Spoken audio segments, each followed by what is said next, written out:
L'Église catholique fait mémoire de Saint Charles Borromée. Bonne fête aux Charles, ainsi qu'aux Charlie, Karl et Carlos. Leur prénom est d'origine germanique et signifie fort, Karl. On fête le 28 septembre Saint Charles de Blois et le 2 mars, le bienheureux Charles le Bon. Intéressons-nous aujourd'hui à Saint Charles Borromée.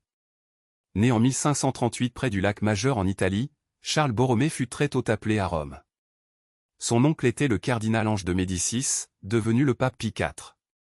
Celui-ci nomma Charles tout jeune cardinal, avant même qu'il soit ordonné prêtre. Il n'oublia pas de le doter d'importantes ressources financières. Pourtant cette promotion précoce ne lui donna pas la grosse tête. Charles fut d'abord marqué par sa participation active au Concile de Trente, et surtout frappé par la mort brutale de son frère aîné. Au lieu de se contenter de faire carrière dans l'Église, Charles se convertit alors vraiment à l'Évangile. Il renonça à ses revenus immenses et fut ordonné prêtre. Il se consacrera de toutes ses forces de cœur et d'intelligence à l'important diocèse de Milan dont il est devenu l'archevêque. Charles Borromée, ferme et opiniâtre, s'applique à réaliser sur le terrain les réformes décidées par le Concile de Trente.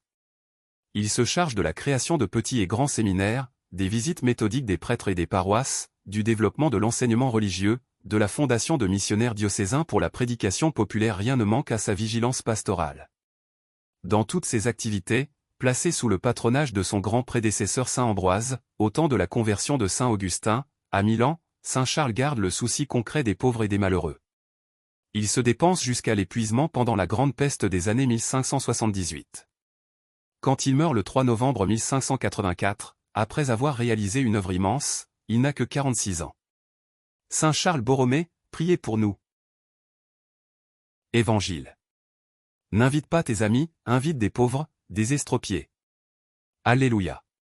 Alléluia. Si vous demeurez dans ma parole, vous êtes vraiment mes disciples? Alors vous connaîtrez la vérité, dit le Seigneur. Alléluia. Évangile de Jésus-Christ selon saint Luc. En ce temps-là, Jésus disait au chef des pharisiens qu'il avait invité. Quand tu donnes un déjeuner ou un dîner, n'invite pas tes amis, ni tes frères, ni tes parents, ni de riches voisins. Sinon, eux aussi te rendraient l'invitation. Et ce serait pour toi un don en retour. Au contraire, quand tu donnes une réception, invite des pauvres, des estropiés, des boiteux, des aveugles. Heureux seras-tu, parce qu'ils n'ont rien à te donner en retour. Cela te sera rendu à la résurrection des justes. Acclamons la parole de Dieu. Louange à toi Seigneur Jésus.